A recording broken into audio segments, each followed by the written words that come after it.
How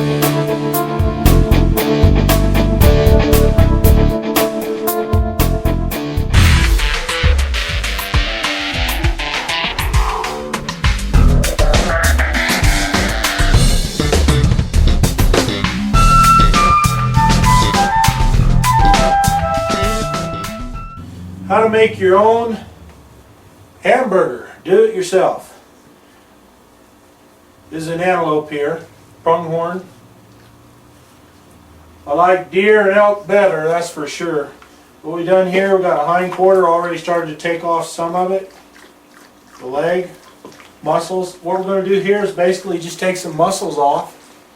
Alright, clean them up, and then we're going to go ahead and show you how to grind it up and make that hamburger last a long time. Because what we grind up with our burger is peppers and onions.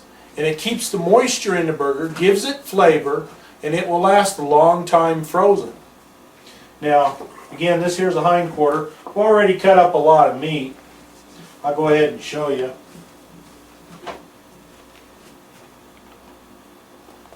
So we've got most of it already cut up.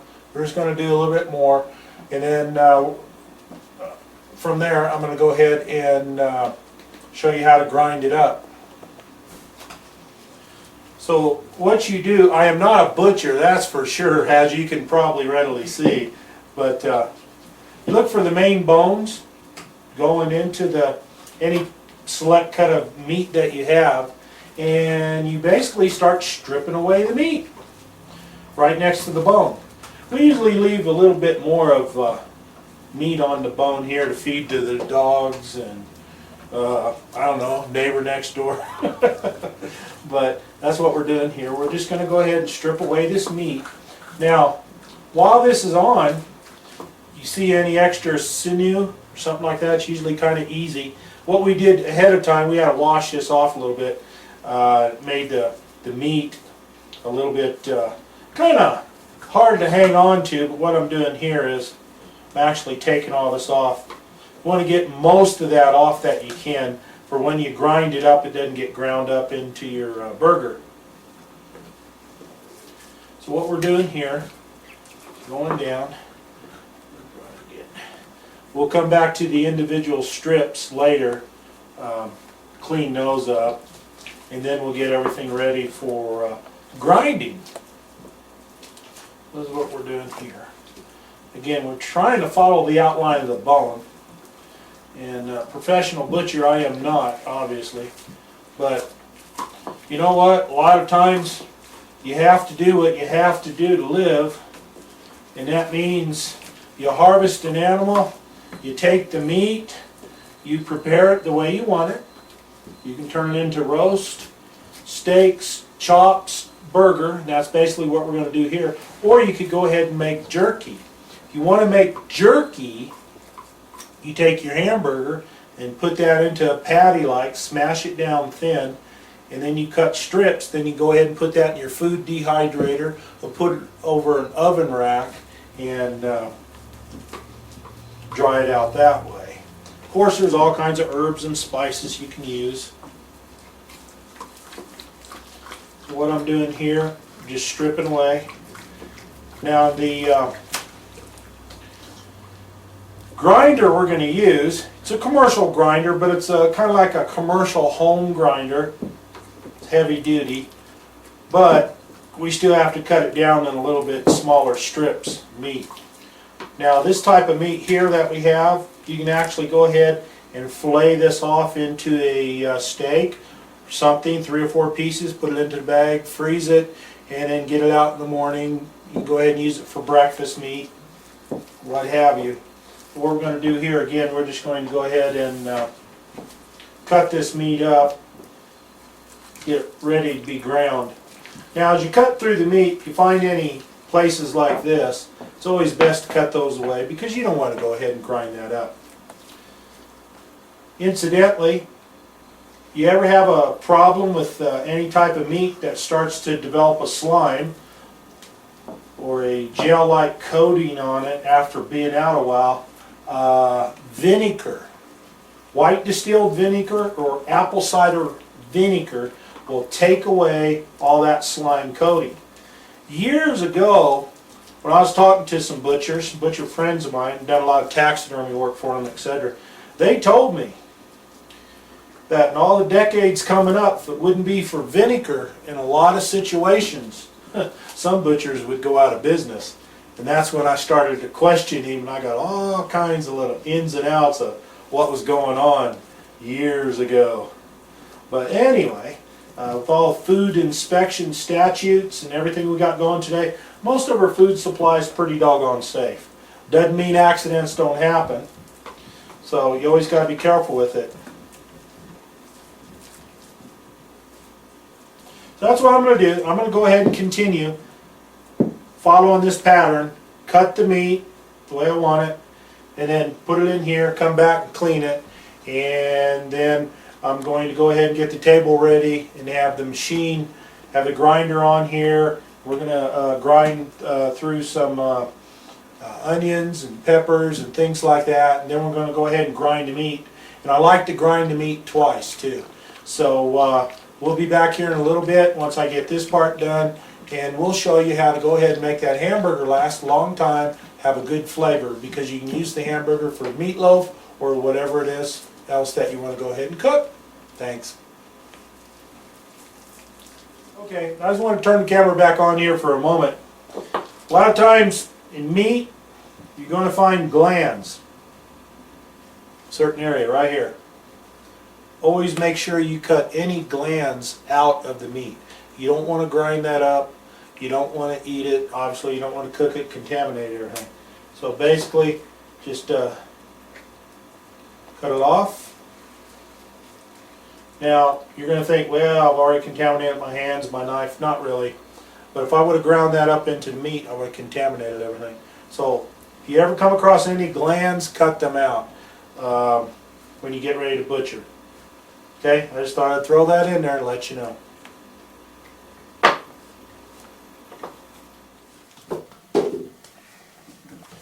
Well, here we are back.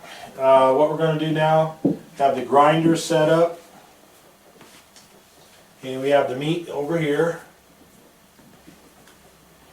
And we have our little ingredients. This here, white onions.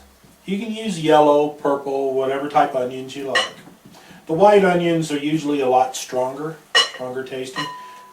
We have peppers. Here we have jalapeno peppers that are green yet. They haven't been roasted or cooked or anything like that. We go ahead and split them, take out the seeds, and wash them, clean them up.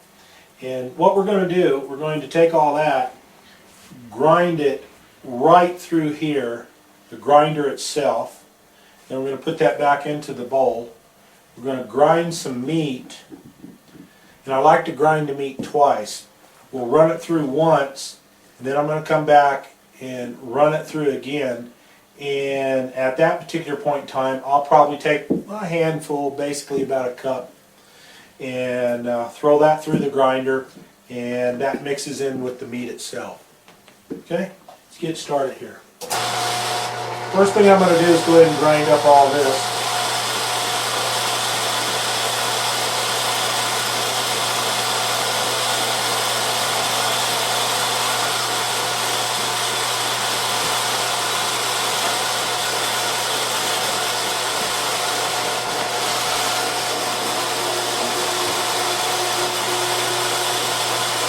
It already ran some meat through whenever you go ahead and you start to grind on a new machine, even though it's cleaned up and sitting a while. You always want to run a little bit of stuff through first, make sure everything's clean, and then you can go ahead and start grinding. And of course we've already done that. That's why when you first looked at this, it already had some meat on it.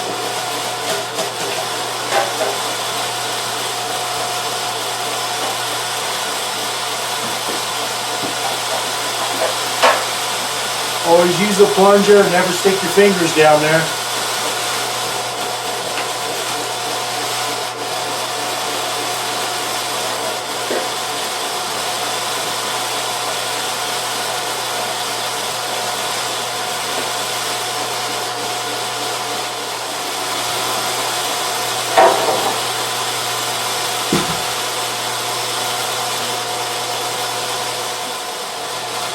always good to wear gloves, that way you don't have to worry about your hands contaminating any food.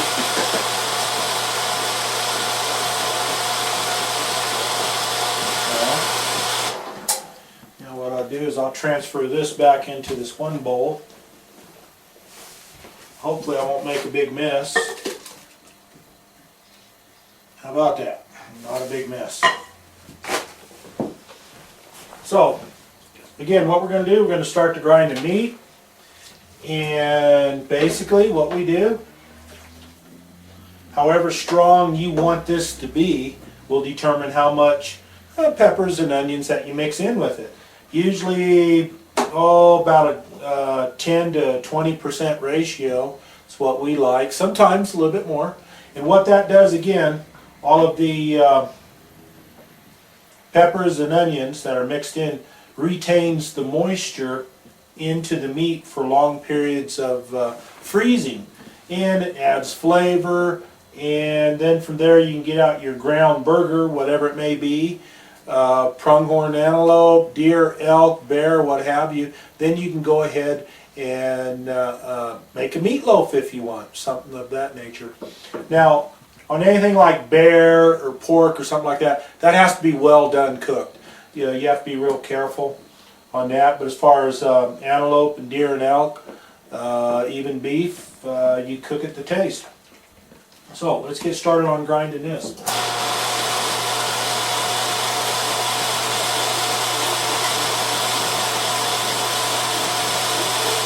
You see how it's grinding in there? Usually you have different grinding plates and things like that. So this here is about the medium grind.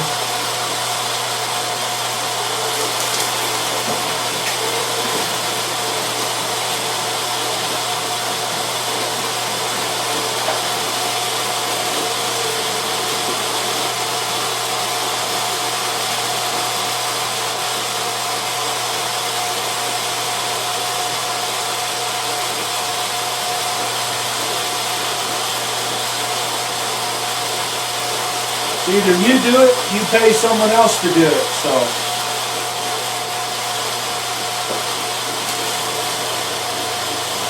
you can save money by doing it yourself.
I'll grind it twice. And now this time I'm going to go ahead and mix in the ground peppers and onion. Now I don't have to mix it through the machine. You can just go ahead and mix it by hand if you want. The type of meat that we're using right now, again, is pronghorn.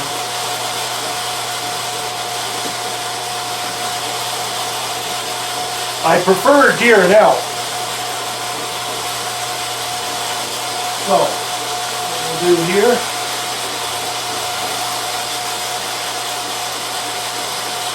now you can go ahead and be more specific. Measure up a cup if you want. That's what's nice about having on gloves. You can kind of go back and forth. And in this instance, we don't have to worry about cross-contamination. Because that cross-contamination just isn't going to happen because it's all going to be mixed together anyway. So here, kind of mash this together up here and then run it back through here. That way,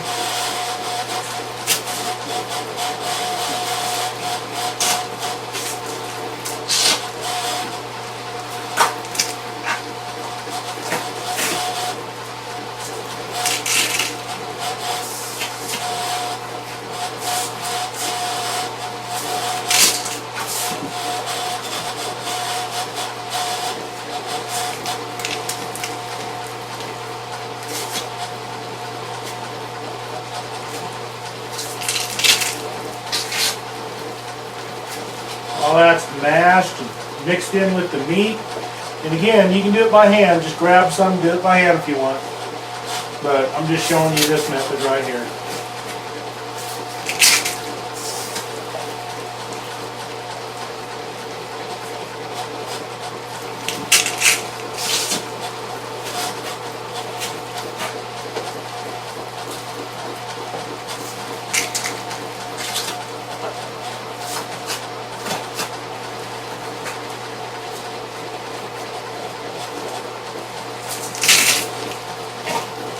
That extra little bit of squish sound here and there is air.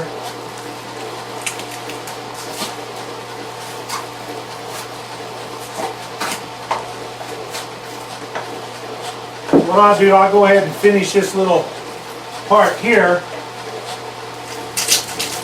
and we'll come back, we'll put some in the bags and show you the final procedure, and that should do it. Because you don't need to keep seeing me again and again and again doing this. So.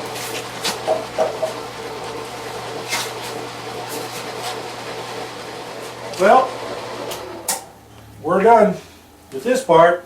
We'll do the rest of this here a little bit later. But here we are. Have everything all mixed together. We have the peppers and the onions. Again, this is going to help retain moisture in here for long periods of freezing. Now, let's take it over here and put some in a bag. Now, typical freezer bag, I like to use 1-quart bags. So I'll fill this up, not where it's really bulging a lot. I have about a 2-inch perimeter going around, thick in here, maybe a little bit smaller. And then I'll go ahead and squeeze out what air I can, seal it up, then I'll put the date and what it is up here, always mark it. And then you can freeze it in your freezer and then stack them. And there you go, it'll last you a long time. Usually frozen meat, if it's properly frozen, you can vacuum pack it and it'll last, gosh, 2 or 3 years, literally frozen. So now, just frozen this way, if you came back and wrapped it with butcher paper, it'd help protect it even more. This here will last, from 6 months to up to a year. I wouldn't go much beyond that, but usually about 6 months. So, what we're going to do here is basically just a simple thing here. Me being left-handed, it's kind of a little awkward for everybody. So, usually you got a person on the grind, doing the grind and cutting up, one person doing the packing. Oh geez, you get a lot done. Now here we can see we're getting it about right. Let me put a little bit more in there. Now this holds a lot. A quart bag will hold a lot of meat to feed several people, really. I know some of you out there probably go ahead and eat the whole thing yourself, I understand. But what we want to do here is make it to usable portions for your family size. If it's just you and your wife, or just you, or maybe a family household, then you might want to fill them up, pack them, squeeze out the air, then maybe get a couple out. Just depends upon how many people you're going to feed. This also makes good spaghetti sauce. You can use this for there too. So what we're going to do here now, that's, see that little bit? I'm sealing this portion. Now I'm going to come over here. Just squeeze this down. Move this out of the way. Come back, squeeze that shut as the air comes out.